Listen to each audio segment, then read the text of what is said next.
Hi mga ka-friendships! Mayang adlaw sa tanan! Kamusta na kayo mga ka-friendships? Na-miss niyo ba ako? Dahil nami-miss ko kayo sobra mga ka-friendships. By the way mga ka-friends, paalis ako. Papunta ako ng Muntinlupa dahil meron akong importanteng gagawin doon.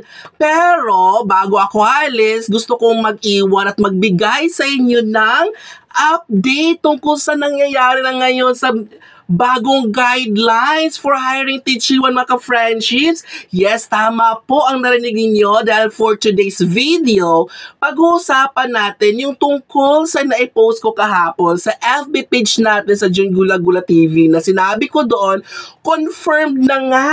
Yes, tungkol ito sa mga binagong questions ngayon sa TRF Objective 6 to 9 mga ka-friendships at tatlong divisions na ang nag-confirm sa akin. Pero ang meron akong sample questions na pag-uusapan sa content na ito mga friends ay yung dalawang division lang. Pero yung isang division ay hindi nagbigay siya ng revised niya na questions. Kaya titingnan natin ngayon kung lumalayo ba yung dalawang questions doon sa objective. Kasi mga friendships, kailangan nating alamin pag-aralan kasi kahit nag-aral tayo mga friendships, kailangan natin tingnan kung ito ba'y lumayo or same pa din doon sa objective, sa original kasi based ito sa PPST, NCOIS, mga ka-friendships, ha? NCOIS, hindi po to COIS, okay? So, mga ka-friendships, ito na.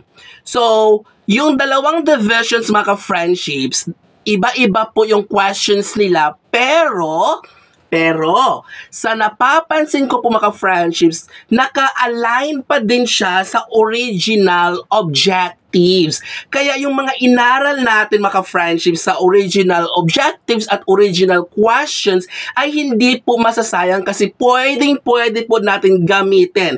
So, tingnan natin kung tama ba yung mga sinasabi ko. Babasahin ko yung mga ka-friendships, yung isang division na nagbigay. Kaya mga ka-friendships, tingnan natin dito sa comment section na ngayon, nandiyan ang dalawang sample questions and revised questions sa TRF Objective 6 to 9 mga friendships. At kung gusto nyo naman mga friendships makuha ang sample answers natin sa revised questions sa Objective 6 to 9 and COIS, nandiyan sa comment section din mga friends ang G-Drive link ng answer natin para kung gusto nyo pag-aralan nyo din mga friends, malay nyo mag-best friend yung divisions nyo. So, pwedeng gamitin yung question. Pero mga friendships, pwede nating i-memorize, pag-aralan ng maayos, i-review para ng maigi yung original questions kasi mga friendships, kung magre-revise man sakali ang divisions natin ay pwede nyong magamit yung mga answers natin doon sa original questions sa Objective 6 to 9 and COIS. So ito na mga friendships, babasahin ko yung isang division, revised questions, tapos yung answer ko mga friends kasi ginawan ko siya ng answer para sa mga gustong gagamit din dito at mag-aral, so at least meron na tayong gawang questions na pang miss you din mga friends.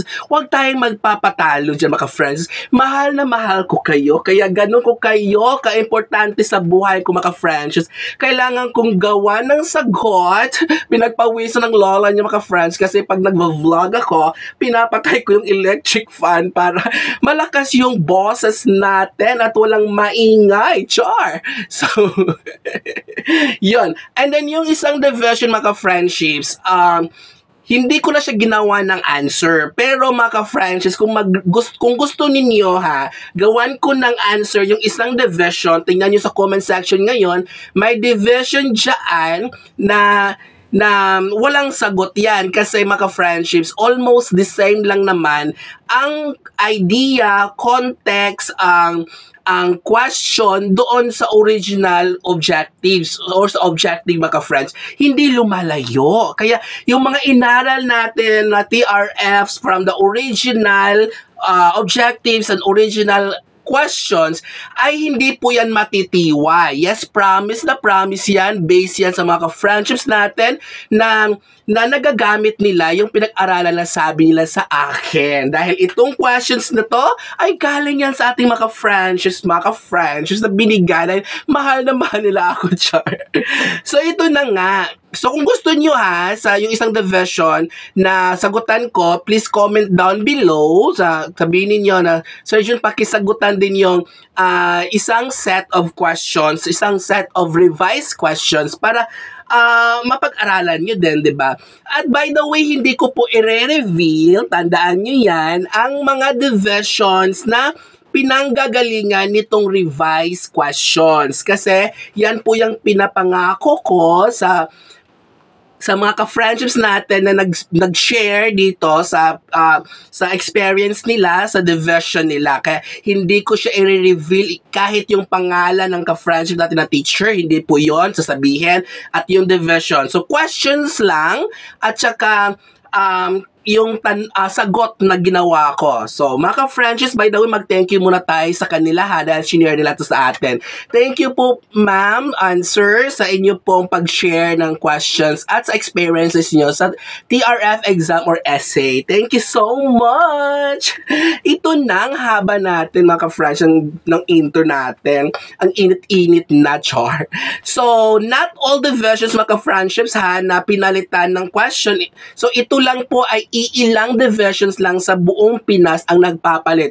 Makaramihan pong divisions ngayon ang ginagamit po ay ang original questions. Yan po. So, aralin natin yung pinaka-original na objectives at yung mga ginawa nating reviewers. Okay? So, mga ka-friendships, ito na. Yung objectives mismo, hindi ko na siya babasahin kasi alam natin yung objective, di ba?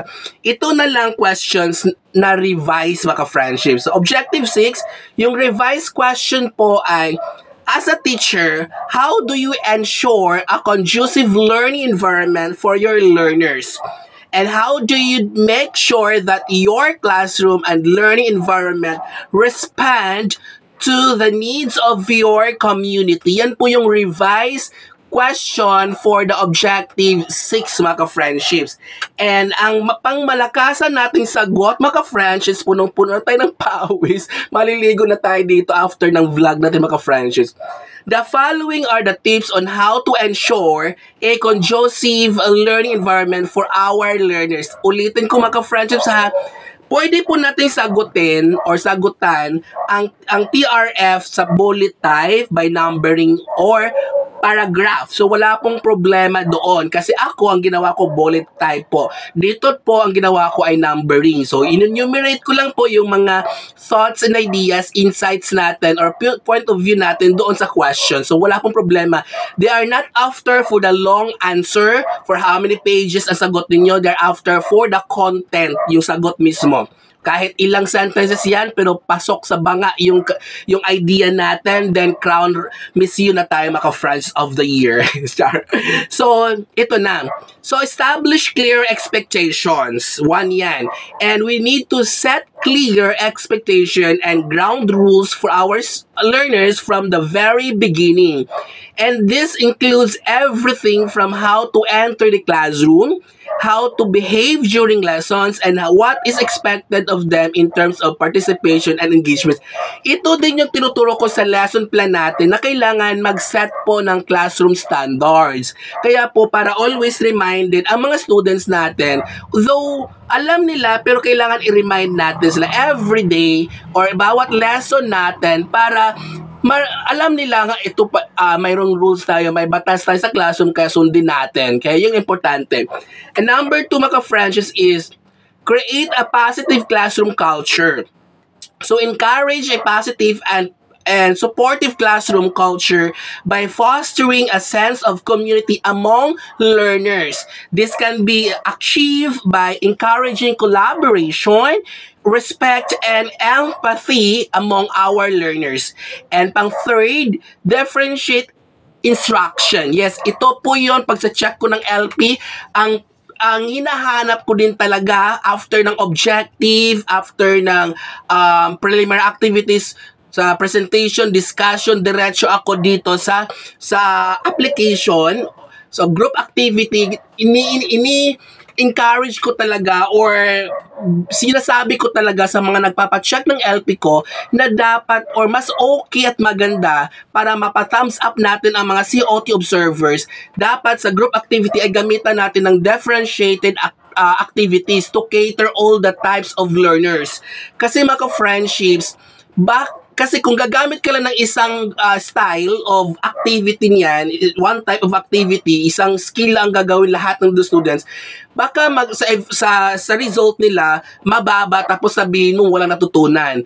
Maaari pong na may natutunan ang bata mga friends pero in different way kasi maaaring mayroon silang different type of learning kaya kailangan din nila ng different type of teaching strategy mga friendships. Kaya natin gamitan ng differentiated instruction. Yun pang tatlo ko. So recognize the learners have different learning styles, abilities, and backgrounds, incorporate activities and lessons that cater to the diverse needs of our learners. Yan. See? So nice yan mga friendships. And number 4, use technology. Incorporate the technology in our lessons to make them more engaging and interactive. So this can include the using digital tools for assessments, multimedia presentations, and interactive activities. This is, I integrate here mga friendships ang 21st century mga friendships. Kasi ang mga 21st century learners, they are more in technology. Kaya pinasok ko dito.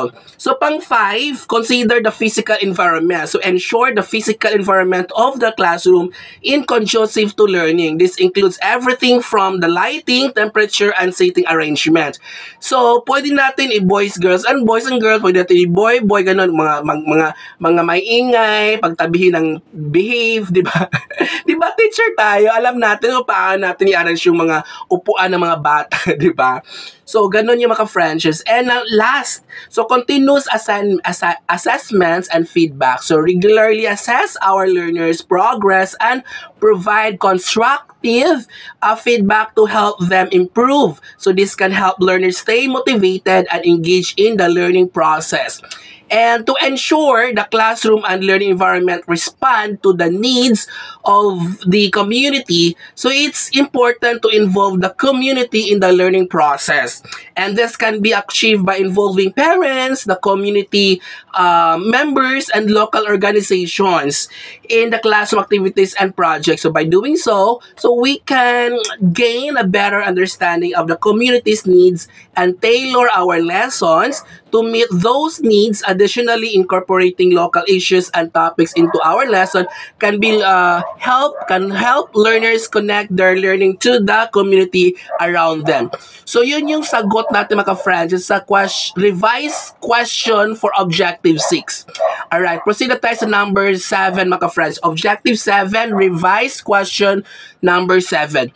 So here is the question mga friends. How are you going to use the teaching profession in a manner that makes it a dignified for an earning decent living? Okay, ito yung sagot natin mga friendships. Ni-number ko din mga friendships kasi para ito lang yung gusto ko mga friendships, to enumerate yung mga things or thoughts ko based on the question kasi ito yung mas comfortable ako mga friendships at mabilis sa akin sagot ng question, naka-enumerate through by numbering ganon. So here are some few ways to make the teaching profession more dignified and financial rewarding. So number 1, we need to suggest to increase salaries. Yes. Tama yan. Naku my God. Mga ka-friends, kailan kaya tayo pakikinggan ng Senado, ng gobyerno, ng mga namumuno ngayon na itaas ang sweldo ng mga teachers para more motivated. Diba? Nakakagana kaya kapag malaki ang sweldo. Ang malaki lang sweldo, yun lang mga nasa SG18, SG22, SG22. Paano yung entry level or teacher 1? So, diba, 27K plus. or 27K. So, mga ka-friends, mag-suggest tayo ng taasan pa. 30 plus. So, one of the most effective ways to make teaching a more dignified profession is to pay teachers a fair and competitive wage. So this can be achieved by increasing salaries and providing incentives for professional development and advanced degrees. Pero ngayon mga friendships, nice naman din kasi sa mga local government, mga LGU, mga city, mga munisipyo, mga mayor, nagbibigay naman ng mga pa-bonus, mga like mga bigas, ganon, mga incentive, mga 2K, 3K, 4K, okay naman din. Pero kailangan doon sa nanggaling talaga sa sa education department, mga friendships, sa DepEd mismo. Number 2, provide resources and support, and we need to access the resources and support to be effective in their roles. So this includes everything from textbooks and classroom supplies to professional development. So lahat na to mga franchise, books, lahat ng mga kailangan natin dapat binibigyan tayo. Hindi kasi ngayon ang nangyayari kasi parang ikaw lahat ang magpo-provide sarili mo, pagandahin ng classroom.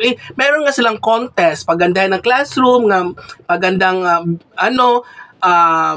may prize, pero saan naman kukunin yung budget? 'Di ba sariling bulsa natin 'yan, at saka nagpahingi tayo donation sa mga parents. So, bakit hinihingi natin sa kanila? Bakit sarili natin ang ginagamit nating pera? So bakit hindi na lang magbibigay ng 'di ba? From the school? So wala namang conference, pawis tayo. Number 3, recognition and appreciation. Number 4, career advancement. Number 5, collaboration input. So mga friends, we should be involved in a decision-making process that affect their profession, such as the education policy and curriculum development. So this can help ensure that teachers' voices are heard and that policies and practices are aligned with the needs of educators and learners. So by implementing all these strategies, mga franchise or suggestions, we can help make teaching a more dignified profession that attracts and retains talented and committed educators. Kasi mga friendships, alam na natin ngayon na ang dami ng mga pasok na nasa sa DepEd mismo na ng mga teachers nagre-resign at pumupunta sa ibang bansa, sa Thailand. Yes, ang dami na ngayon. Alam nyo ba, ang dami ng mga teachers sa public na nagre-resign at pupunta sa ibang bansa kasi mas malaki doon. Isipin mo naman, ang pinakamaliit na sweldo sa ibang bansa, 45K. Pinakamaliit yan. How much kung magtatagal ka, makahanap ka ng mas malaking school doon. So nasa mga 80, nasa mga 120K. So na meron mga 145K, 160. Depende yun sa country. So kung hindi nila yan ayusin, mga friends, mauubusan ng mga magagaling na teachers ang DepEd. Yes, tama yan. So tandaan dapat nila yan. Dapat mapanood ng DepEd. Char. So objective 8 na tayo, mga friends.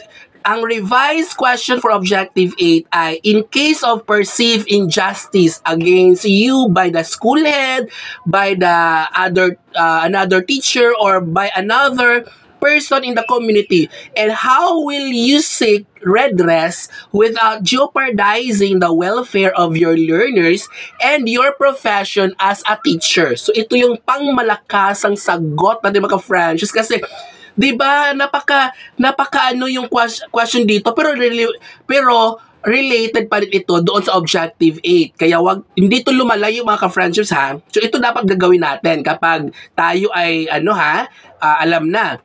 So if a perceived injustice occurs against a teacher, against us, mga ka-friendships, it is important to address it in a professional and respectful manner. So here are some tip or steps to do, or that we can do, mga friendships, to seek redress without jeopardizing the welfare of our learners and as a profession as a teacher, mga friends, or our profession as a teacher.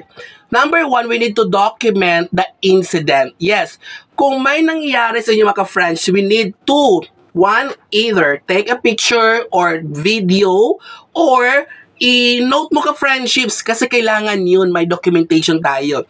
So it is important to document the incident with as much details as possible, including dates, times, and any witness who may have been present during that time na nangyari ang incidente. And this documentation can be used as evidence if further action is needed. So, need niyan mga friendships ha. Kahit sa mga parents, nangyari sa atin, sinugod tayo sa school ha, ganon. So, wala, mali yung sumbong ng bata doon sa kanya o sa parent, 'di ba? Kailangan natin ng i-document agad. At saka kapag may tao, teacher, sino man na nangyari, nandun din, sukunin natin yung witness 'yon. Mas malakas at walang kahit co-teacher natin o school head, minamali tayo. Speak to the person directly. So if the perceived injustice is with another person in the community, try to speak with them directly in a calm and respectful manner to explain the situation and your concern and to find out a solution that is agreeable to both parties. So number 3, we need to seek mediation, mga friendship. So if speaking with a person directly does not resolve the situation, consider seeking mediation from a neutral third party. So this can help facilitate the communication and find a resolution that is acceptable to both parties, mga friendships.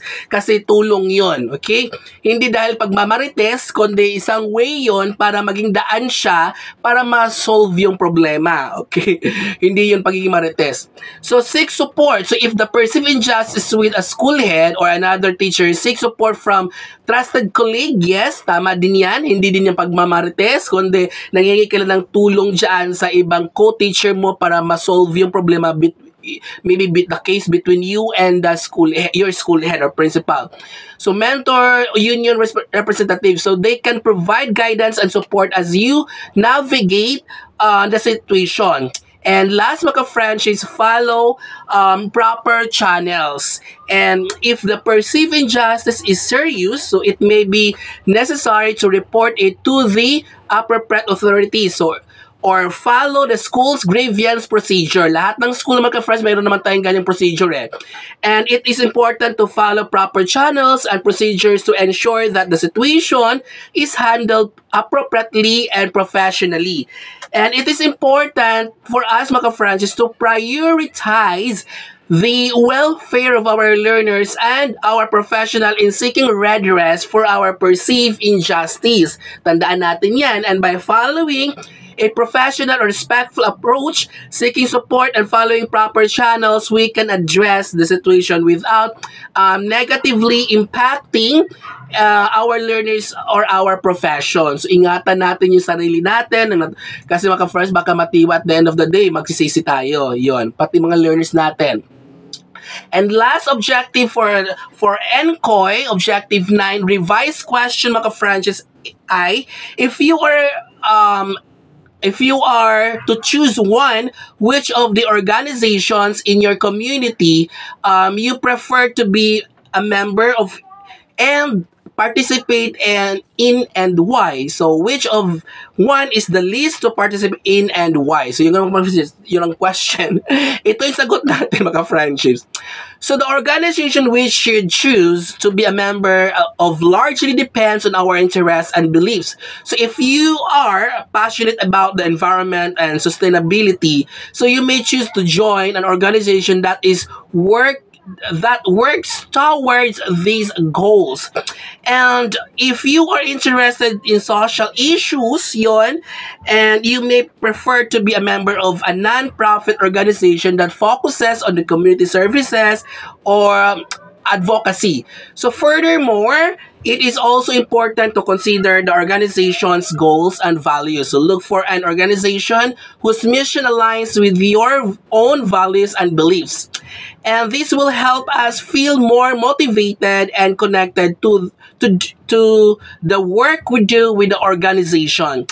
And on the other hand, mga friendships, the least preferable organization to participate in would be one whose values and admission do not align with our own. Paano naman ang kukunin yun? Magpapamember ka, hindi mo naman gusto yung organization, yung yung goals nila, yung objective nila, 'di ba? Bakit ka naman magjo-join doon? So wag na doon tayo sa magjo-join sa mga gusto natin, yung mga may interest tayo, 'di ba? And we wouldn't want to feel disconnected or disinterested in the work being done, which can lead to a lack of motivation and productivity. So it is important to evaluate our personal likes and dislikes and take the time to research organizations before committing our time and energy to the organization that we are going to join. Yun. By doing so, we can find an organization that we enjoy participating in and feel good about the work being done. So yun yung mga friendships, ang mga sagot natin sa first revised questions sa TRF Objective 6 to 9 and COIS. Sa pangalawang division mga friendships, hindi ko na siya sinagutan. Ang gagawin ko na lang dito is babasahin ko na lang yung questions nasa cellphone kasi kanina nasa laptop ako nagbabasa. Ngayon, basahin ko lang yung question dito sa division na to and hindi ko rin ulit i-reveal kung saan division galing ito, ha? Kung gusto niyo na sagutan ko to, yung pangalawang division na revised questions nila, comment down lang kayo para magawa natin ng sagot din. Pero kung hindi, kayo na magsagot, di ba? So, ganito.